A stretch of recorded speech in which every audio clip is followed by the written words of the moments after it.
আসসালামু আলাইকুম প্রিয় দর্শক, আশা করি আপনারা সবাই ভালো আছেন, সুস্থ আছেন। আপনাদেরকে আমি আবার স্বাগতম জানাচ্ছি আপনাদের প্রিয় অনুষ্ঠান আইএনটিভির পক্ষ থেকে ল উইথ ব্যারিস্টার মনোয়ার হোসেনে। প্রিয় দর্শক, আপনারা নিশ্চয়ই প্রোগ্রামের ফরম্যাটটি জানেন, বাট আপনাদের যারা আমাদের নতুন ভিউয়ার্স আছে তাদের জন্য আমি ফরম্যাটটি আবার একটু বলে নিই। এখানে আমি আজকের উপস্থাপনায় থাকবো ফায়াজ আমিন, এবং আমাদের সাথে থাকবেন শোয়ের guest, the star of the show, আমাদের কমিউনিটিতে অনেক সুপরিচিত, অনেক সুপ্রিয় immigration specialist barrister Monowar Hossain. প্রিয় দর্শক, আমি মনোয়ার স্যারের সাথে একটি সংলাপে থাকবো নানান ইমিগ্রেশন রিলেটেড ম্যাটার্স নিয়ে। আজকের টপিক অফ ম্যাটার্স রেঞ্জ করবে অ্যাসাইলাম অ্যাপ্লিকেশনস থেকে human rights to student visa. So in the mean time আমরা আপনাদের কিছু কল নিয়ে নিব। আপনাদের টিভি পর্দায় নিশ্চয়ই আমাদের স্টুডিওর নাম্বারটি উঠছে। আপনারা feel free to give us a call any time during the show, and Monowar sir আপনাদের প্রশ্নের উত্তরটি যথাযথ দেওয়ার চেষ্টা করবেন। প্রিয় দর্শক, আর আরেকটি জিনিস আমি বলে নিতে যাচ্ছি ডিসক্লেমার হিসেবে। আমরা মনোয়ার স্যার যেসব আপনার প্রশ্নের উত্তরটি দেবেন, please don't take it as legal advice, but rather একটি পথ নির্দেশনা হিসেবে নেবেন, একটি দিক নির্দেশনা হিসেবে নেবেন। কারণ মনোয়ার স্যারের কাছে আপনাদের লিগ্যাল পেপারস থাকে না, so it becomes quite difficult if he doesn't have the full information at his hand, but he will try to give a very generic direction. তো প্রিয় দর্শক, চলুন আর দেরি না করে আজকে চলে যাই সংলাপে মনোয়ার স্যারের সাথে। Sir, welcome back to the studio again. Thank you, welcome to all audience যারা দেখছেন। আর আপনারা প্রশ্ন করবেন, আগের মতো আমরা উত্তর দেওয়ার চেষ্টা করবো। আর কিছু টপিক নিয়ে আমরা অবশ্যই ডিসকাশনে যাব, আমরা যতটুকু পারছি চেষ্টা করবো। ডেফিনেটলি জানি না এই টাইমে সবাই কতটুকু পর্যন্ত এটা সুইটেবল, আমরা কারণ মধ্যে দিয়ে অনেকদিন অনুষ্ঠান করতে পারিনি, তো এখন যেহেতু করছি সেখানে টাইমটা অনুযায়ী আমরা কতটুকু দর্শকদের জন্য সুইটেবল আমরা জানি না। তবে আমার মনে হচ্ছে হয়তো তারপরে অনেকে দেখছেন এবং অনেকে প্রশ্ন নিয়ে আসবেন। Thank you sir. আমরা লাস্ট এপিসোডে এবং লাস্ট পর্বতে আমাদের লাস্ট প্রশ্নটি নিয়ে আমরা অনেক রেঞ্জ অফ টপিক কভার করেছিলাম, starting from asylum applications to the new graduate route. But আমাদের লাস্ট প্রশ্নটি আমরা যেটা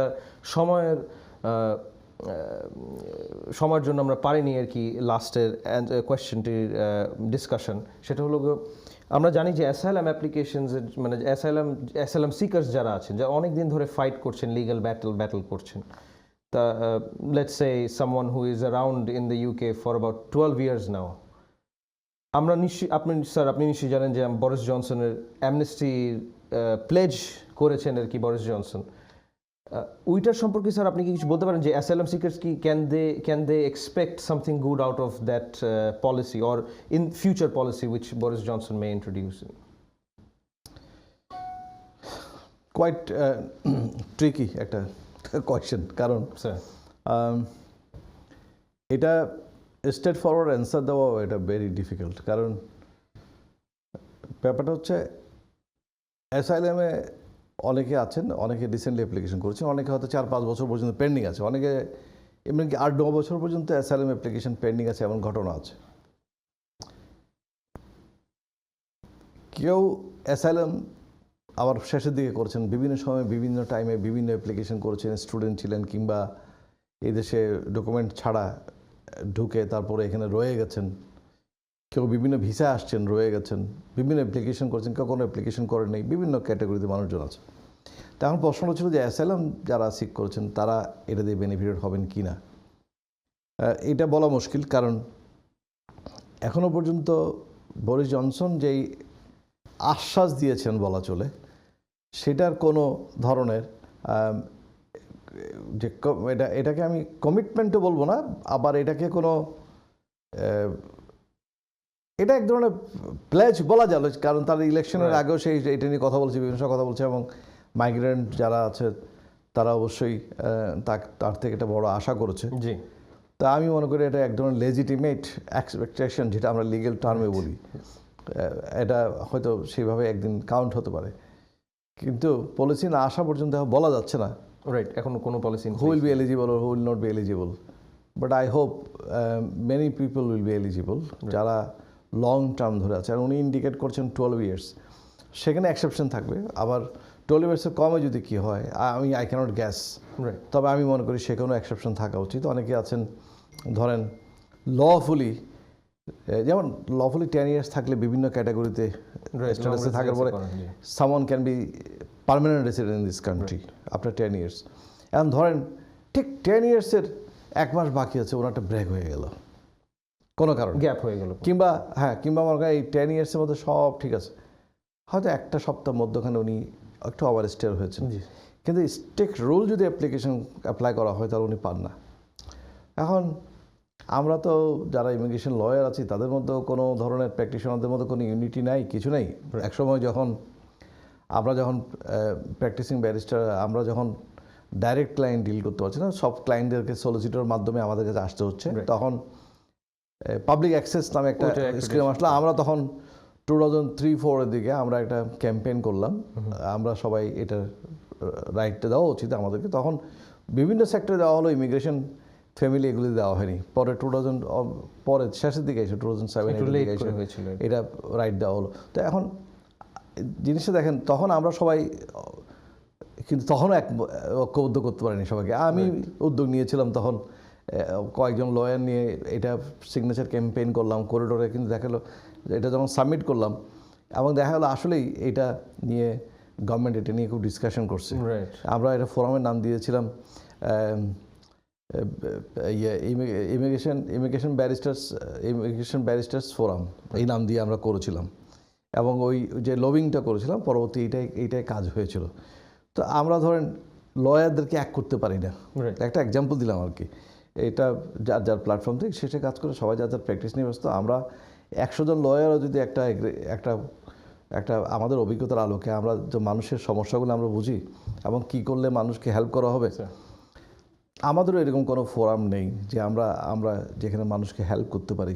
আমার মনে হচ্ছে এখানে সমস্যা, কিন্তু একজন ইন্ডিভিজুয়াল লয়ার যদি লিখে এটা কনসিডার করতে হয়। মানুষ যদি লিখতে পারেন, আপনাদের বিভিন্ন ফোরাম আছে, আপনাদের অ্যাসোসিয়েশন আছে পাবলিকের, এই যে মানুষের কতগুলি ভোগান্তি হয়, মানুষ দীর্ঘদিন লফুলি আছে, কিন্তু সামান্য কিছু কারণে, ভুল ত্রুটির কারণে হয়তো দেখালো স্লিপ করে গেছে, তাকে আর পার্মানেন্ট করা হচ্ছে না, অথচ এর চেয়ে খারাপ পরিস্থিতির মধ্যে অনেকে এসেও পার্মানেন্ট হয়ে গেছে।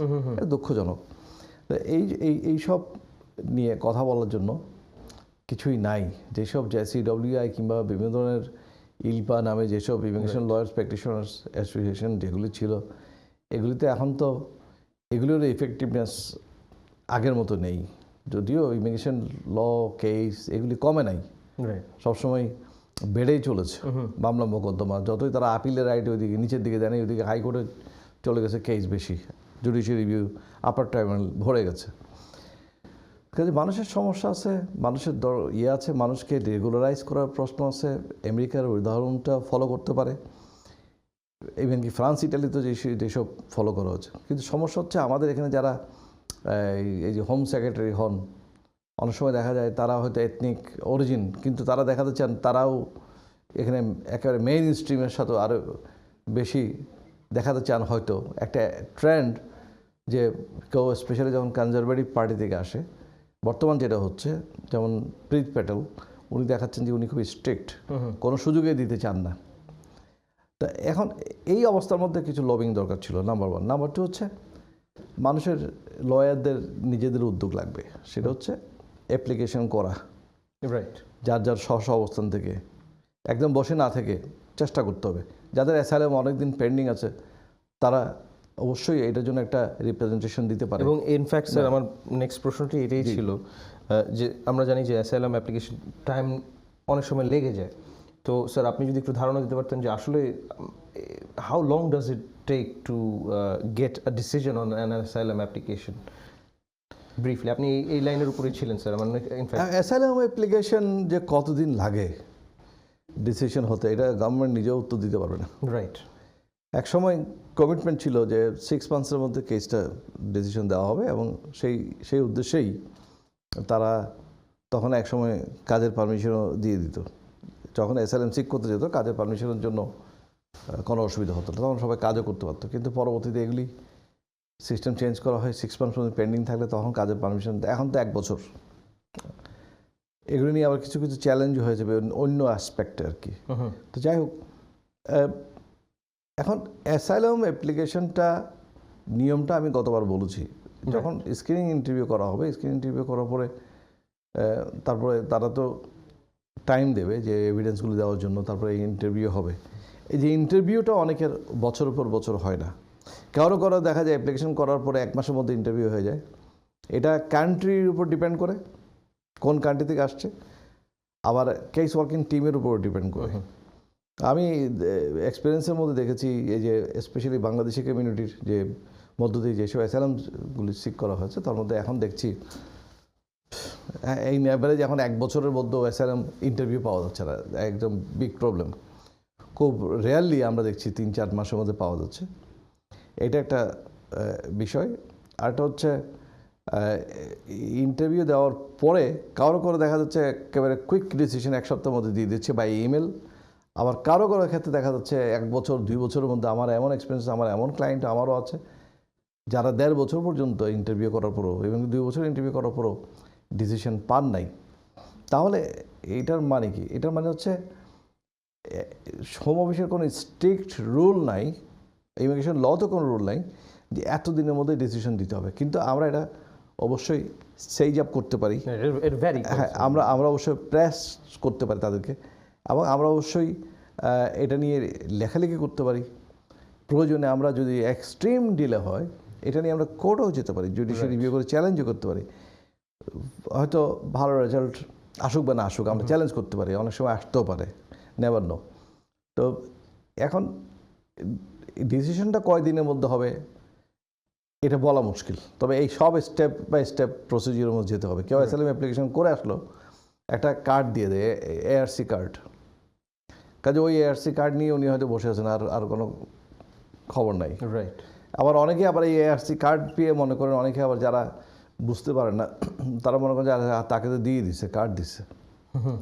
আসলে এটা বোঝা উচিত যে এআরসি কার্ড হচ্ছে অ্যাসাইলাম রেজিস্ট্রেশন কার্ড। তারা মিস্টেকেনলি ভাবে যে তারা লিফট। এটা হচ্ছে আপনাকে, কারণ অনেকে আবার শহর দিকে চলে যাচ্ছেন অ্যাসাইলাম করার জন্য লয়ার ছাড়াই। কাজেই এখন সেখানে সেই এআরসি কার্ড হচ্ছে তার একটা আইডেন্টিটি কার্ড, সে অ্যাসাইলাম সিক করছে, রেজিস্ট্রেশন করছে, এটার প্রমাণ। তো তার প্রমাণ এটা না যে তাকে কোনো রাইট দেওয়া হচ্ছে এদেশে অনির্দিষ্টকাল থাকা, কাজ করা, কিংবা তাকে মানে অ্যাসাইলাম দেওয়া, রিফিউজি স্ট্যাটাস, এগুলি যেন কেউ ভুল না বোঝেন। সেই জন্য আমি আগে থেকে বললাম যে আপনারা দয়া করে কেয়ারফুল থাকবেন, যদি কিছু না বোঝেন তাহলে আপনারা আপনাদের স্ব লয়ারদের থেকে অন্তত অ্যাডভাইস নিয়ে নেবেন। থ্যাংক ইউ স্যার আপনার প্রশ্নটির উত্তর দেওয়ার জন্য। প্রিয় দর্শক, আমরা ছোট্ট একটি বিরতি নিচ্ছি, বিরতির পর আবার ফেরত আসবো ল উইথ ব্যারিস্টার মনোয়ার হোসেনে। কোথাও যাবেন না আপনারা, will be back shortly. Thank you.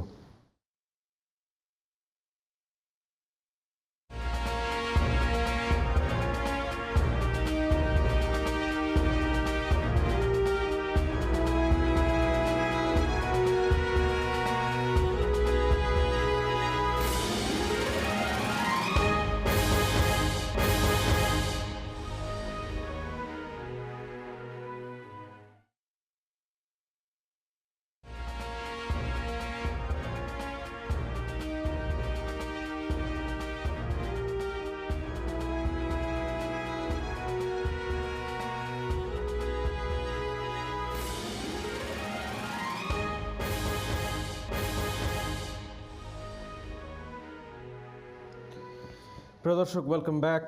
আমরা বিরতির পর আবার ফেরত আসলাম ল উইথ ব্যারিস্টার মনোয়ার হোসেনে। আপনাদের কলসের অপেক্ষায় আছি আমরা। আজকের প্রোগ্রামটির topic is ranging from asylum applications to human rights to student visa. তো আপনাদের আইন রিলেটেড এবং এইসব রিলেটেড প্রশ্ন যদি থেকে থাকে, please feel free to call us. আপনাদের টিভি পর্দায় আমাদের স্টুডিওর নাম্বারটি উঠছে নিশ্চয়ই। আপনারা in between show you can call us any time you want. তো চলুন আর দেরি না করে আবার আমরা সংলাপে চলে যাই, আমরা যেই এবং let's continue with the topic of discussion of today. Sir, আমরা বিরতির আগে অ্যাসাইলাম অ্যাপ্লিকেশন নিয়ে অনেক ডিসকাশন করছিলাম এবং আপনি অনেক ইনসাইট দিয়েছেন অ্যাসাইলাম অ্যাপ্লিকেশনস রিলেটেড ইস্যুস নিয়ে। তো স্যার, আমার নেক্সট প্রশ্নটি হচ্ছে, আমরা জানি যে credibility is a major factor in asylum applications এবং অনেক সময় ক্রেডিবিলিটি নিয়ে মূল বিষয়টা থেকে যায়। তো আমার প্রশ্নটি হচ্ছে যে এই ক্রেডিবিলিটি ইস্যু যদি কোনো সামহাও ড্যামেজ হয়ে যায়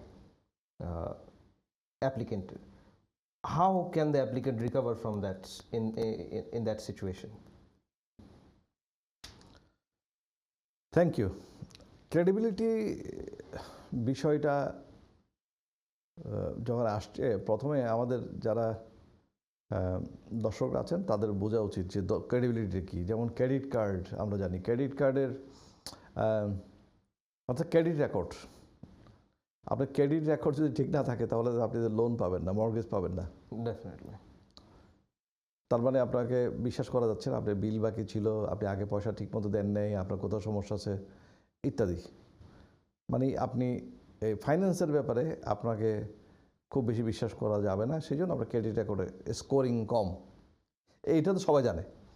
তো এইরকম যে ইমিগ্রেশন লতেও যখন একজন অ্যাসাইলাম সিক করেন, তখন অর্থাৎ রাজনৈতিক আশ্রয় চান কিংবা হিউম্যানিটেরিয়ান প্রোটেকশন চান, যে তার দেশে অসুবিধা আছে, সে যেতে পারবে না, এই কারণ তিনি এই ছিলেন সেই ছিলেন, সমস্যা আছে, কেউ সাংবাদিকতার কারণে, কেউ লেখালেখির কারণে হতে পারে, কেউ নারী অধিকার আন্দোলনের কারণে হতে পারে, বিভিন্ন ধরনের সামাজিক আন্দোলনের কারণে হতে পারে, সে পলিটিক্যাল অপিনিয়ন হতে পারে, রিলিজিয়াস অপিনিয়ন হতে পারে, এথনিক মাইনরিটি হতে পারে, বিভিন্ন কারণে হতে পারে। তো সেখানে যখন অ্যাসাইলাম সিক করবে তখন তাদেরকে এস্টাবলিশ করতে হয়, প্রথমে তার আইডেন্টিটি এস্টাবলিশ করতে হয় যে উনি আসলে যেটা ক্লেম করছেন সেটা কিনা।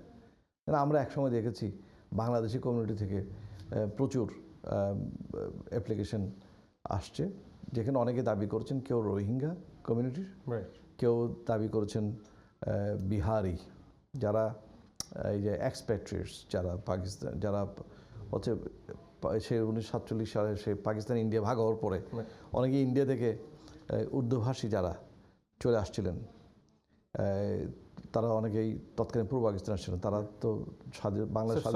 আমাদের একটা কলার আছে, আমাদের অনেক কিছু কলস আছে, তো আমরা একটা কল নিয়ে আসি। হ্যালো, আসসালামু আলাইকুম কলার। আসসালামু আলাইকুম। জি, আপনি ভালো আছেন দর্শক? আলহামদুলিল্লাহ ভালো আছি। জি জি, আপনার প্রশ্নটি বলুন এবং আপনার নাম এবং আপনার প্রশ্নটি বলুন। প্রশ্নটা হলো ভাই, আমরা ইউরোপ থেকে আসছি, 8 বছর হয়েছে, আমরা পিআর পাইছি এবং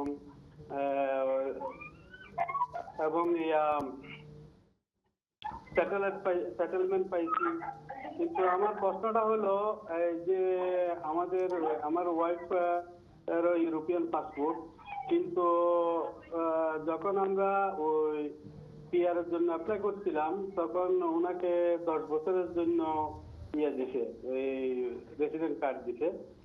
এখন আমার কথাটা হলো, এখন তো অনেক 3-4 বছর হয়ে গেছে, কিন্তু ওই কার্ডটা কি আবার ফেরত দিতে হবে ওদেরকে? কারণ ওনার তো এখন সেটেলমেন্টটা আছে, জি ওই কাগজটা আছে, ওইটা একটু জানতে চাচ্ছি বেস্ট সাহেবের কাছে। দর্শক, থ্যাংক ইউ আপনার প্রশ্নের জন্য। স্যার, আপনি তো এটা রেসিডেন্স কার্ড, আগের রেসিডেন্স কার্ডটার কথা বলছি আর কি। এখন তো এটা নিয়ে ওয়ারি করার কিছু না। এই কার্ডটা আপনি জাস্ট ব্যবহার না করলেই চলে। হ্যাঁ, কার্ড যখন আপনাকে ফেরত দিতে বলা হয়নি, আপনি ইচ্ছা করলে ইউরোপিয়ান যে টিম আছে সেখানে গুগলে গিয়ে আপনি তাদের কাছে এটা অ্যাড্রেসটা বের করে আপনি ফেরত দিতে পারেন। তবে ওই কার্ড নিয়ে কোনো মাথা ব্যথা করার কোনো কারণ আমি দেখছি না। স্যার, জি, থ্যাংক ইউ স্যার আপনার প্রশ্নের উত্তর জন্য। প্রিয় দর্শক, থ্যাংক ইউ আপনার প্রশ্নের জন্য। স্যার, আমরা ডিসকাস করছিলাম ক্রেডিবিলিটি ইস্যু নিয়ে, as you were saying sir. Sorry to interrupt. না, দ্যাটস ফাইন। অ্যান্ড যা বলে যে বিহারি কিংবা রোহিঙ্গা এসব কথা বলো, লাইকওয়াইজ অনেকেই দাবি করছে যে অমুক অমুক পলিটিক্যাল পার্টি, কেউ আওয়ামী লীগ আমলে দেখা যাচ্ছে বিএনপির লোকজন, বাংলাদেশে আওয়ামী লীগ ক্ষমতা, এখন বিএনপির লোকজন অথবা জামাত ইসলামীর লোকজন দেখা গেছে অ্যাসাইলাম সিক করছে, ফ্রিডম পার্টির লোকজন অ্যাসাইলাম সিক করছে, আবার বিএনপি যখন পাওয়ারে তখন আওয়ামী লীগের লোকজন তখন অ্যাসাইলাম সিক করছে এই দেশে অনেক বেশি। তখন স্বাভাবিকভাবে তাদেরকে ফার্স্ট এস্টাবলিশ করতে হয় যে উনি যেটা দাবি করেছেন, যেই রিলিজিয়াস মাইনরিটি ইত্যাদি দাবি করেছেন, কিংবা উনি যেটা পলিটিক্যাল যে অপিনিয়ন তার আছে, যে দল বিলং করে, কিংবা সাংবাদিক দাবি করছেন কিছু একটা, কিংবা বিহারি কিংবা রোহিঙ্গা, এটা আগে এটা এস্টাবলিশ করতে হবে, তাকে আইডেন্টিটি। তো পরে দেখা গেছে অনেকেই কথাবার্তার পরে বোঝা গেছে যে উনি আসলে রোহিঙ্গা না, উনি আসলে বাংলাদেশি। আচ্ছা, অনেকে মনে করছে রোহিঙ্গা অ্যাসাইলাম সিক করায় পাওয়াটা খুব সহজ, কাজেই রোহিঙ্গা হিসেবে করলো। কারণ দেখতে তো আমাদের তাদের সাথে বাংলাদেশিদের চেহারা প্রায় মিলে আছে, ঠিক আছে? তো এটা স্বাভাবিকভাবে এটা এটা জটিল একটা বিষয়। আর বিহারি বিষয় তাই, কে বিহারি না, তারপর আবার কার্ড টার্ড এনে দিলে এগুলি বিশ্বাস করা, এগুলি কিন্তু সব কিছু তো ভেরিফাই করা সম্ভব না। Definitely. আবার কেউ যদি রোহিঙ্গা বলে, সে দেখা যাচ্ছে সে ক্যাম্পের কাগজপত্র দিচ্ছে, সো ক্যাম্পের কাগজপত্রগুলি যে ক্যাম্প থেকে আসছে, রেড ক্রিসেন্ট থেকে আসছে, কে প্রমাণ করবে? ওখানে তো সবাই যাওয়ার সময় রেকর্ডপত্র দেখা। তা এখন এই সব কিছু মিলিয়ে যখন ইন্টারভিউটা হয়, তার এভিডেন্স এবং তার কথাবার্তা এই সব কিছু কনসিস্টেন্ট হলে তখন তাকে অ্যাসাইলাম দেওয়া হয়, তার কেসটা বিশ্বাস করা হয়। প্রথমত কথা হচ্ছে তাকে বিশ্বাস করা যাবে কিনা, একটা বলা বলতে আইডেন্টিটি এস্টাবলিশ হতে হবে। আইডেন্টিটি যদি এস্টাবলিশ না হয় তাহলে সেকেন্ড স্টেজে যেতে পারবে না। আইডেন্টিটি নিয়ে যদি আবার প্রশ্ন থাকতে পারে, যেমন যারা একেবারে স্টেটলেস আছে, সেটা আরেক ধরনের ক্রাইটেরিয়া। সেই ক্রাইটেরিয়ায় কিন্তু স্টেটলেস হিসেবে সরাসরি অ্যাপ্লিকেশন করা যায়। যেমন আমরা দেখেছি বিভিন্ন সময় এই যে এই সীমান্তবর্তী স্থান যেগুলো নিয়ে বিতর্ক ছিল ইন্ডিয়া এবং বাংলাদেশের মধ্যে, কে পাবে ছিটমহল ইত্যাদি, ওখান থেকে কেউ এসে দেখা যাচ্ছে বলছে আমি ওই জায়গার মানুষ, তো আমার তা আই এম নাইদার ইন্ডিয়ান নর বাংলাদেশি, সো আমি স্টেটলেস। আমি এগুলি এক্সাম্পল দিচ্ছি আর কি। এই বেসিসেও অনেকে স্টেটলেস ক্লেম করেছেন। তারপরে এখন এই স্টেটলেস কিনা এগুলি সব ইন্টারভিউ, তার কাগজপত্র সব কিছু, যখন একজন মানুষ অ্যাসাইলাম সিক করবেন তখন তাকে বলা হয়, উনি যখন এটা নিয়ে কোর্টেও যাবেন তাকে বলা হয় উইটনেস, নিজের উইটনেস নিজেই। কাজেই নিজের কথাটা, নিজের যে সাক্ষ্যটা দিচ্ছেন এইটা ঠিক কিনা, এটা যদি একবার একটা কথা বললেন পরবর্তী আরেকটা কথা বললেন একই প্রশ্নের উত্তর একটু ঘোরানোর পরে, তাহলে দেখা গেলো যে ওনাকে তা বিশ্বাস করা যায় না। ইনকনসিস্টেন্ট। হ্যাঁ, তো এই ইনকনসিস্টেন্ট উত্তর ইত্যাদি সব কিছু বেসিসে ওরা অ্যানালাইজ করে দেখে যে এই কথাটা, এই লোকটা on the balance of probabilities, এই লোকটা আসলে যা বলছে তা সত্য কি না। রাইট। এটাকে বলা হয় ক্রেডিবিলিটি। যদি বলা হয় যে না এটা উনি সত্য বলছেন না, কোনো একটা কারণ ওরা বলে যে না তাহলে উনি এইটা বলেছেন এটা বলেছেন, উনি একবার বলেছেন এটা করেছেন, পরে আবার প্রশ্ন ঘুরিয়ে বলার পর বলেছেন উনি এটা করেছেন, তো উনি নট ক্রেডিবল। নট ক্রেডিবল, এই ঘটনাগুলি যেটাগুলো বলেছেন উনি বিশ্বাসযোগ্য নয়, সেই জন্য ক্রেডিবল না। তো উনি ক্রেডিবল না যখন বলা হয় তখন তার আইডেন্টিটি নিয়ে প্রবলেম আছে। এখন আইডেন্টিটি নিয়ে যখন প্রবলেম থাকে তখন তার ফার্স্ট হার্ডেল হচ্ছে যখন আপিলের রাইট পাওয়া যায় তার ক্রেডিবিলিটি এস্টাবলিশ করা। তো স্বাভাবিকভাবেই যার আপিলের রাইট থাকবে না সে তো আবার জুডিশিয়াল রিভিউ করতে পারে অথবা ফ্রেশ অ্যাপ্লিকেশন করতে পারে। কিন্তু যার আপিলের রাইট দেওয়া হচ্ছে, যেহেতু প্রশ্নটা করা হয়েছে যে যদি আমার ক্রেডিবিলিটি ড্যামেজ হয়ে যায় একজন ক্লায়েন্টের, তাহলে একজন অ্যাপ্লিক্যান্ট সেটাকে কীভাবে রিপেয়ারটা করতে পারে। তো রিপেয়ারটা করতে হলে তাকে কিছু হোমওয়ার্ক করতে হবে। তার কেসটাকে সুন্দরভাবে লিগ্যাল অ্যাডভাইস নিয়ে এটাকে সাজিয়ে, অর্থাৎ তার যে ঘটনাটা এটাকে ভালোভাবে প্রেজেন্ট করা। তাহলে ভালোভাবে প্রেজেন্ট করতে হলে তাকে কনসিস্টেন্ট এভিডেন্স দিতে হবে, তাকে এক্সপ্লেনেশনও দিতে হবে যে কেন আগে অসামঞ্জস্যপূর্ণ প্রশ্ন করা হয়েছিল, কারণ সেই প্রশ্নের উত্তরগুলির আবার টেপ রেকর্ড থাকে, লিখিত রেকর্ড থাকে। কাজে এখানে কোনো কিছু আগের মতো তো বলা যায় না যে আমি বলি নাই এটা বলছি, হ্যাঁ। কাজে এগুলি সব এক্সপ্লেনেশন দিতে হবে, কেন বলেছেন। একজন বোঝার মানুষ, সচেতন মানুষ, আপনাকে ওয়ার্নিং দেওয়া হয়েছে, না বুঝলে জিজ্ঞাসা করবেন, তাহলে আপনি এটা উত্তর এরকম উল্টাপাল্টা হলো কেন। এইভাবে তাছাড়া সাপোর্টেড বাই ডকুমেন্টারি এভিডেন্স। অনেকেই মনে করেন, আমি ওই কথাটায় পরে আসবো, ডকুমেন্টারি এভিডেন্সের ভ্যালুটা কত, ডকুমেন্টারি এভিডেন্স কি বিশ্বাস করে, রাইট, কারণ ওইটার সাথে আবার ক্রেডিবিলিটিও আসে। তো এটা ভেরি ভেরি একটা সিরিয়াস একটা ইস্যু। অনেকেই documents, mountain amount of documents নিয়ে আসেন, যে তার নামে এত মামলা আছে, এইটা করা হচ্ছে, এটা করা হচ্ছে, উনি এতগুলো আর্টিকেল লিখেছেন ইত্যাদি ইত্যাদি। কিন্তু এগুলি কি তারা বিশ্বাস করে? একজনের ক্রেডিবিলিটি যদি লস্ট হয়ে যায় তাহলে তাকে তার ডকুমেন্টস বিশ্বাস করে না। রাইট। অথবা আমরা বলি যে তার document will be placed no weight at all, এটার উপরে কোনো দাম দেওয়া হবে না, এটা কোনো মূল্যই এটাকে দেওয়া হবে না। কাজেই এই যে no weight will be placed on this evidence, কারণ ওনার কথাই ওনাকে বিশ্বাস করতে পারছি না। কাজে ওনার documentation verification we don't need. আমরা যদি মনে করি ওনার কথাটা ভালো, he is a credible person, he is given consistent answers, তাহলে ওখানে একটা আপার কোর্টের তানবির আহমেদ নামে একটা কেস ল ফলো করে নর্মালি ক্রেডিবিলিটি, তাহলে তারা যদি ক্রেডিবিলিটি এস্টাবলিশ করা যায় তাহলে তার ডকুমেন্টসকেও তারা on the balance of probabilities they will accept persuasive হিসেবে, ব্যাকআপ হিসেবে। আর যদি তার কথাই বিশ্বাস না করে, নট ক্রেডিবল, তাহলে তার ডকুমেন্টেশন নিয়ে তারা বলবে এটা নিয়ে আর আমার বিবেচনা দরকারই নেই, কারণ তুমি যেসব ডকুমেন্ট দিয়েছো এটা আমার অ্যানালাইসিস করা দরকার, because we don't trust you. কাজেই অনেকে মনে করেন শত শত পৃষ্ঠা টাকা পয়সা খরচ করে ইংলিশ থেকে বাংলা, বাংলা থেকে ইংলিশ ট্রান্সলেশন করে আনিয়ে দিয়ে দিলেই বোধহয় এত বড় ডকুমেন্টস একেবারে 2-4 লাখ টাকা খরচ করে বাংলাদেশ থেকে নিয়ে আসলো ট্রান্সলেট করে। এটা দিয়ে ক্রেডিবিলিটি এস্টাবলিশ করা যায় না স্টেট ওয়ে। হ্যাঁ, ওটার দরকার আছে, কিন্তু ক্রেডিবিলিটি এস্টাবলিশ করাটা খুব ইম্পর্টেন্ট ব্যাপার। এবং ক্রেডিবিলিটি এস্টাবলিশ হলে যদি টিকে থাকতে চান কেসের মধ্যে, যদি আবার নতুনভাবে নামতে চান, অথবা কেসটাকে যদি আবার দাঁড় করাতে চান আপিলের মাধ্যমে, তাহলে অবশ্যই তাকে ক্রেডিবিলিটিটা রিএস্টাবলিশ করতে হবে এবং সেটার জন্য হার্ড ওয়ার্ক করতে হবে। এটা উইটনেস যদি ঠিক না থাকে, অর্থাৎ যিনি বলছেন হয়তো তার সাথে আবার সাপোর্টিং লোকজনও যেতে পারে, তার সম্পর্কে জানে এরকম কমিউনিটির অন্যান্য লোকজন গিয়েও তাকে সাপোর্টিংয়ের জন্য বলতে পারে, কিন্তু ওনাদেরও ক্রেডিবিলিটির এখানে প্রশ্ন থাকবে যে কে এভিডেন্স দিচ্ছে না দিচ্ছেন। কিন্তু in totality of all evidence before court, court can take a decision on the balance of probabilities whether not he is telling the truth.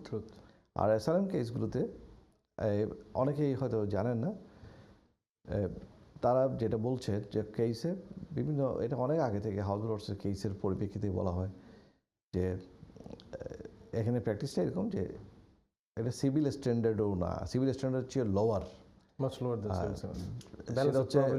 Lower end of A scale of balance of probabilities. তো কাজেই ওটা মোটামুটি এমনকি human rights কেসের মধ্যেও standard proof is lower. কিন্তু ওই lower এটা বলা হলেও এটা মনে রাখতে হবে, আমরা প্র্যাকটিশনার আমরা দেখেছি actually many of the case workers, even the court judges, they want to be satisfied beyond reasonable doubt, even on the balance of probabilities না। অনেক সময় দেখা যায় বিয়ন্ড রিজনেবল ডাউট তারা স্ট্যান্ডার্ড একটু হাই হয়ে যায়, যদিও that is not the standard, কিন্তু এটা ওটা ইন প্র্যাকটিস গিয়ে ওটা চায়, কারণ সব কিছুই কনসিস্টেন্ট হতে হবে, সব কিছু ওয়াটার টাইট হতে হবে, তারও তো দেখা যাচ্ছে বিয়ন্ড রিজনেবল ডাউট হতে হবে। ইন প্র্যাকটিস তো আর অন দ্য ব্যালেন্স থাকছে না, না ও অন দ্য ব্যালেন্স ওইটা থাকছে যে ঠিক আছে ক্রেডিবল, আমি যদি তোমাকে ধরতে পারি, তোমার কথাবার্তা ঠিক আছে বিশ্বাসযোগ্য, তো তোমার ডকুমেন্টসকে আমি মোটামুটি কিছু মূল্য দিতে পারি। তারপরেও ক্রেডিবিলিটি থাকলেও স্টিল বলে হ্যাঁ তোমার কথাবার্তা সত্য, কিন্তু বাংলাদেশে গেলে, অমুক ইন্ডিয়াতে গেলে, কিংবা পাকিস্তানে গেলে, কিংবা আরবের অমুক দেশে গেলে, চায়নাতে গেলে, কিংবা আফ্রিকার অমুক দেশে গেলে তোমার স্টিল লাইফ রিস্ক নাই। লাইফ রিস্ক থাকলেও সেখানে ল অ্যান্ড অর্ডার আছে, গভর্নমেন্ট ইনিশিয়েটিভ নিচ্ছে, বিভিন্ন হিউম্যান রাইটস অর্গানাইজেশন আছে, তুমি আইনের সাহায্য পাবে, তোমার উপর অবিচার হলেও তুমি সেখানে ন্যায় বিচার পেতে পারো, ইত্যাদি ইত্যাদি বলে হ্যাঁ তোমার কেস ঠিক আছে, কিন্তু তোমার ক্লেম তুমি সত্য কথা বলছো, কিন্তু আমাদের কাছে যেসব রিপোর্ট আছে রিপোর্টের বেসিসে দেখা যাচ্ছে তুমি ওখানে গেলে একেবারে যেভাবে বলছো যে একে সিরিয়াস রিস্ক, অতটা সিরিয়াস রিস্ক হওয়ার কথা না। কাজে these are the relevant things we have to consider about asylum, credibility issue, এবং যে কেউ অ্যাসাইলাম সিক করবেন তারা অবশ্যই লিগ্যাল অ্যাডভাইস নিয়ে তারা কাজ করবেন, এবং যারা অ্যাসাইলাম সম্পর্কে জানেন তাদের থেকে অ্যাডভাইস নেবেন অবশ্যই, কারণ লয়ারদের মধ্যে সবাই আবার অ্যাসাইলাম তো ডিল করতে পারবে না। আবার লয়ারদের মধ্যে ব্যারিস্টার আছে, সলিসিটর আছে, ওয়াইসি অ্যাডভাইজার আছে, লিগ্যাল এক্সিকিউটিভস আছে। Not every one is allowed or not every one is dealing with asylum cases. Thank you sir আপনার প্রশ্নের উত্তরটির জন্য। স্যার আমাদের একটি কল নিয়ে আসি স্যার এখন। জি হ্যালো হ্যালো দর্শক ভালো আছেন? আসসালামু আলাইকুম। ওয়ালাইকুম আসসালাম। আমারে যে ওখানটা জিকাইয়া দিবাইনি, আমার বয়স, আমি ব্রিটিশ ছাত্র বানাইতাম আসলাম, তো আমার বয়স 61।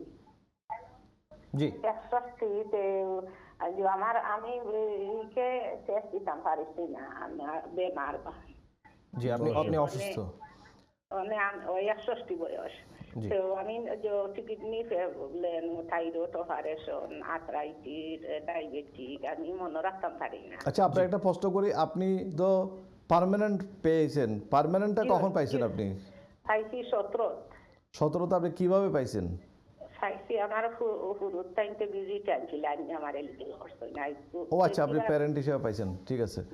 তাহলে তো আপনাকে এখন পার্মানেন্ট পাইতে হলে লাইফ ইন ইউকে টেস্ট এবং ইংলিশ টেস্ট দেওয়া দরকার। আপনি বলছেন আপনার স্বাস্থ্যগত কারণে যেহেতু আপনি মনে রাখতে পারেন না, মেডিকেল গ্রাউন্ডে আপনি এটা এক্সামশন চাইটা, ঠিক আছে, আপনি একটা ওয়াইভার চাইছেন, ঠিক আছে।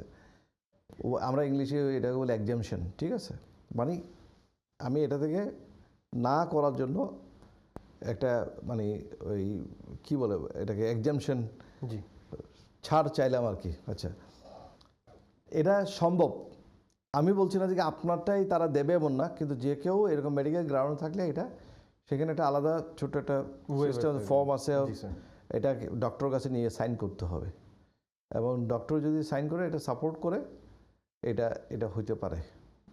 যারা কনফার্ম করতে হবে যে কেন আপনি করতে পারছেন না, তবে আপনাকে প্রমাণ করতে হবে আপনি কেন, কী সিস্টেম আর মেডিকেল গ্রাউন্ড কী ইত্যাদি ইত্যাদি, এবং সেখানে ভালো করে লিখতে হয়। এটা সহজে তারা ছাড় দিতে চায় না, তবে এটা সম্ভব, নিয়মের মধ্যে আপনাকে যেতে হবে। Thank you. Thank you sir আপনার প্রশ্ন উত্তরের জন্য। প্রিয় দর্শক, থ্যাংক ইউ আপনার প্রশ্নের জন্য। আশা করি আপনার প্রশ্নটির উত্তর পেয়েছেন আপনি। Sir, I want to move on to the next segment of this episode. যে আমি যেটা বলতে যাচ্ছিলাম sir, human rights related issues. আপনি হিউম্যান রাইটস নিয়ে একটু টাচ করেছিলেন লাস্ট ডিসকাশনে। আমরা জানি sir, we are Brexit happened and we are moving away from the European Union. জি, তো হিউম্যান রাইটস রিলেটেড ইস্যুসগুলো কী হবে sir? Because we know that it provided an umbrella for human rights issues. So after Brexit, what is the scenario? I mean, in terms of human rights claims, আপনি যদি একটু বলতে পারতেন এটার বিষয়ে।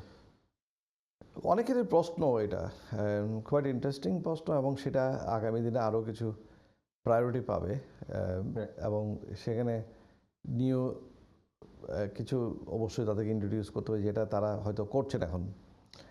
সেটা হচ্ছে, আমরা সবাই জানি যে ইউরোপিয়ান হিউম্যান রাইটস যে ল আছে, ECHR, European convention human rights, সেটাতে আমরা ইউনাইটেড কিংডম আমরা পার্টি ছিলাম এবং সেখানে পরবর্তীতে এটাকে ইনকর্পোরেট করা হয় ইউরোপিয়ান ইউনিয়ন মেম্বার হিসেবে, এবং যার পরিপ্রেক্ষিতে এখানে হচ্ছে 1998 অ্যাক্ট আসছে, হিউম্যান রাইটস অ্যাক্ট 1998। এর আগে কিন্তু এখানে হিউম্যান রাইটস অ্যাক্টটা ছিল না।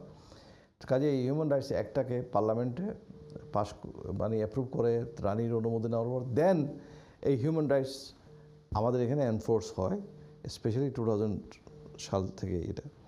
এবং আমরা তখন fair trial, rights of to family, private life, এর যেগুলো নন ডিসক্রিমিনেশন, এগুলো তো আমাদের আগেও ছিল। তারপরে এগুলির মধ্যে আরও মোর ক্লিয়ার একটা স্ট্যান্ড ছিল, যেটা ইউরোপিয়ান কেস লগুলির বেসিসে আমাদের ইউকে বাইন্ডিং হয়ে যায়, ইউরোপিয়ান কোর্ট অফ জাস্টিসের কেস ইত্যাদি। তো কাজেই সেই হিসেবে এতদিন চলছিল। এখনও আমরা এটা থেকে একেবারে যে বেরিয়ে গেছি সেটা না। আমাদের তো হিউম্যান রাইটস নিয়ে কী হবে, ম্যাগনা কার্টার কথা বলা হচ্ছিল, কনসেপ্টের কথা বলা হচ্ছিল যে আমাদের একটা এরকম কিছু থাকবে। অ্যাট দ্য মোমেন্ট আমরা এরকম নতুন কিছু পাইনি, তবে অ্যাজ ইউজুয়াল ওয়াইতেই হিউম্যান রাইটসগুলো ডিল করা হচ্ছে। প্রাইভেট লাইফ, ফ্যামিলি লাইফের প্রশ্নগুলো এখনও আগের মতোই ডিল করা হচ্ছে। ফর এক্সাম্পল, আমি গতকালকেও একজনের একটা ক্লায়েন্টের কেস যেমন সাকসেসফুল হলো, সেটা হচ্ছে উনি সম্পূর্ণভাবে এখানে বেআইনিভাবে অবস্থান করছেন, যদি আনডকুমেন্টেড, কিন্তু হয়তো লফুলি আসছিলেন, আমি পুরো মনে নেই। কিন্তু এখানে একজন ব্রিটিশ সিটিজেনের সাথে বিয়ে হওয়ার পরে তারপরে অ্যাপ্লিকেশন করেছে, কিন্তু এর মধ্যে তাদের একটা সন্তানও আসছে। এই পরিপ্রেক্ষিতে অ্যাপ্লিকেশন করার 2 মাসের মধ্যে তাদের দেখা গেল দিয়ে দিল, এবং আরেকজন দেখা গেছে ঠিক এইরকম একেবারে 1 সপ্তাহের মধ্যে ডিসিশন দিয়ে দিচ্ছে। কিন্তু এগুলি সব কিছু তারা বলছে প্রাইভেট অ্যান্ড ফ্যামিলি লাইফের উপর বেসিস করে দিচ্ছে এবং অ্যাজ এ পার্টনার বলছে। Right. কিন্তু আসলে এই পার্টনার হলেই তারা দেয় না যতক্ষণ ফ্যামিলিতে কোনো সন্তান না আসে, বাচ্চা না আসে। এইটাই হচ্ছে একটা বড় একটা দিক, আমরা এটা দেখতে হবে। অনেকে মনে করেন যে বিয়ে করলে বোধহয় এখানে থাকতে পারে, Right. ডকুমেন্টেশন না থাকলে কীভাবে, এটা ঠিক না। যাই হোক, কিন্তু তারপরেও প্রাইভেট এবং ফ্যামিলি লাইফের বেসিসে, হিউম্যান রাইটসের বেসিসে অ্যাপ্লিকেশন তারা করতে পারে। এখনও পর্যন্ত যে অবস্থা চলছে সেটা হচ্ছে আমরা যে আপিলগুলি করছি এগুলি তো not under the immigration rules in most cases. In fact আমার নেক্সট প্রশ্নটি এটার বিষয় ছিল যে অনেক সময় দেখা যায় যে লং রেসিডেন্সে কাউকে রিফিউজ করলো, জি, which is under the immigration rule, but however আপনার যখন রিফিউজাল নোটিসে অনেক সময় লেখা থাকে যে the appeal right has been given on the basis of human rights. তো is it a part of, I mean, sir এটা যদি আপনি একটু বলতে পারতেন, এই যে অ্যাপিল যে ওরা রাইটটা দিচ্ছে এটা কি based on the human rights which is or under the immigration রুলে দিচ্ছে স্যার, এটা একটু আপনি যদি একটু ক্ল্যারিফাই করতে পারতেন আমাদের দর্শকদের জন্য। It's quite interesting question, specially for practitioners, যারা ইমিগ্রেশন লাইনে প্র্যাকটিস করে এবং যারা দোজ নিউ প্র্যাকটিশনার্স তাদের জন্য খুব ইম্পর্টেন্ট এটা বিষয়। যে আমাদের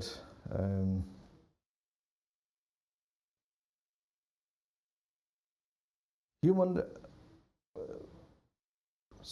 আমরা কি আপিলের রাইটটা নিয়ে এখন কথা বলবো মেনলি? জি স্যার। এমফেসাইজ করবো কি ওই আপিলের রাইটটা নিয়ে, যেটা তাহলে আমরা যেটা দেখছি যে আপিলের যখন হিউম্যান রাইটসের প্র্যাকটিসটা তো আছেই, সেখানে যখন কারোর ইমিগ্রেশন অ্যাপ্লিকেশন, যেমন মনে করেন 10 years লং রেসিডেন্সি যে কথা তোলা হয়েছে, সেই 10 years লং রেসিডেন্সের বেসিসে কেউ অ্যাপ্লিকেশন করলো, করার পরে দেখা গেল তাকে রাইট অফ আপিল দেওয়া হলো। রাইট। রাইট অফ আপিল দিয়ে বলছে তোমার হিউম্যান রাইটস আপিল, এটা হিউম্যান রাইটস আপিল। এখন এটা কেন হিউম্যান রাইটস আপিল? আমি তো ইমিগ্রেশন রুলের আন্ডারে অ্যাপ্লিকেশন করছি। ওখানে আবার তাদের গাইডেন্সে গিয়ে বলে যে হিউম্যান রাইটস 10 বছর অ্যাপ্লিকেশন, এটা হিউম্যান রাইটস আপিল অ্যাপ্লিকেশন, কাজেই এখানে হিউম্যান রাইটসটা ট্রিগার করবে, কাজেই তাদের এটা আপিলের রাইট থাকবে। অনেকেই দেখবেন যে যখন ফ্যামিলি যে আনার ক্ষেত্রে এই অ্যাপেন্ডিক্স FM এর অ্যাপ্লিকেশন রিফিউজ হয়ে যায়, in country or out country, বলা হয় যে এটা তার ইনকাম থ্রেশহোল্ড মিট করছে না, কিংবা ল্যাঙ্গুয়েজের কোনো প্রবলেম, অথবা তার কোনো ধরনের সাবসিস্টেন্স অফ ম্যারেজের বেসিসে অনেক সময় দেখা যায় যে তার ম্যারেজটা বিশ্বাস করছে, রিলেশনশিপটা জেনুইন মনে করছে না, সাসপেক্ট করে তারা অ্যাপ্লিকেশনটা রিফিউজ করলো, তখন রাইট অফ আপিল দিয়ে দেয়। তো রাইট অফ আপিল দিয়ে আমরা আগে করতাম কি, হ্যাঁ এটা ইমিগ্রেশন রুল সব মিট করে, তোমরা ভুলে দাও নাই, হয়তো 2-1টা মিট করে নাই, কিন্তু as the date of application এই মিট করতো, এই ডকুমেন্ট দেওয়া যায় না, এখন দিচ্ছি, ইত্যাদি ইত্যাদি আমরা এইভাবে আর্গুমেন্ট করে আসছি। ঠিক আছে, আমাদের আর্গুমেন্ট এখন সবাই একই রকমই আছে, কিন্তু এখন যেটা বলা হচ্ছে, এখন না বেশ কিছুদিন ধরে এই প্র্যাকটিসটা চলছে, যদি কোর্টে দেখে যে someone is meeting or has met the requirements under the relevant immigration rule, for example appendix FM, তাহলে বলবে যে কি, তাহলে ইমিগ্রেশন যদি রুলটা মিট করে, তাহলে the human rights claim will stand up. কেমন? তাহলে বলবে যে কি, সহজ ভাষায়, তাহলে তার human রাইটসের ক্লেইমও will be satisfied, will be accepted automatically. কাজে যেহেতু মিট করে, এখন মিট করার পরে তুমি যেহেতু ভিসা দাও নাই, that will be breach of immigration human rights, private and family life, এবং দ্যাট ইজ ডিসপ্রপোর্শনেট। কাজেই ওই বেসিসে আপিল অ্যালাউ করে দেয়, তখন তাকে আবার ওই 5 years রুটে ভিসা দিয়ে দেয়। কাজেই এটা একটা সিচুয়েশন করছে যেগুলো সাধারণ মানুষ, আমাদের জেনারেল ক্লায়েন্টসগুলোকে এগুলো বোঝানো সম্ভব না সবসময়, এত কমপ্লিকেটেড করা হচ্ছে। বিগত 15 বছর যাবৎ, আমি বলবো 15 years অফকোর্স, ইমিগ্রেশন রুলটাকে ভাঙা হয়েছে, গড়া হয়েছে, যোগ করা হয়েছে, বিয়োগ করা হয়েছে, এডিশন, এক্সক্লুশন ইত্যাদি ইত্যাদি, এবং সবসময় এগুলি নিয়ে অনেক মামলাও হয়েছে, এক্সপ্লেনেশনের জন্য, রুল কোনটা অ্যাপ্লিকেবল, রুল কি জাস্টিফাইবল কি না। অনেক হাইলি স্কিল মাইগ্রেন্টরা আসছিল 2006-07 ওই মামলা হলো, তাদের ঢুকানো হলো এক নিয়মে, যখন এক্সটেনশন তখন আরেক নিয়ম, তারা এটা চ্যালেঞ্জ করলো। We came across lots of cases. Thank you sir, thank you আপনার প্রশ্নের জন্য। I think we are running out of time. Sir আমার আরেকটি প্রশ্ন ছিল দর্শকদের কাছ থেকে, এটা স্টুডিওতে প্রশ্নটি এসেছিল, but I don't think we have time to deal with that question today. ইনশাল্লাহ আমরা নেক্সট পর্বতে আবার এইটা নিয়ে ডিল করব, এবং আমাদের নেক্সট সেগমেন্টের যে পার্টটা ছিল স্টুডেন্ট ভিসা নিয়ে, we will discuss in detail in the next episode sir. আমি যেটা বলবো দর্শকদেরকে সেটা হচ্ছে, আপনাদের যারা আত্মীয় স্বজন কিংবা আপনারা নিজেরা যদি কখনো অ্যাপ্লিকেশন নিয়ে ডিল করেন, সবসময় আপনারা প্রপার লিগ্যাল অ্যাডভাইস নিয়ে কাজটা করবেন, তাহলে মানিটা ওয়েস্ট হবে না।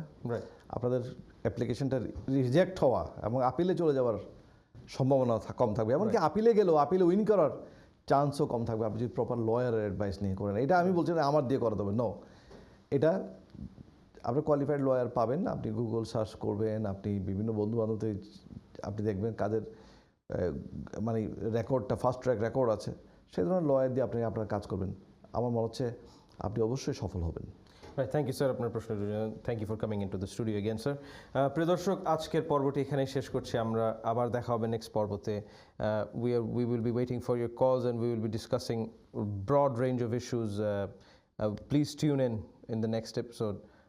Assalamu alaikum and thank you for tuning in today.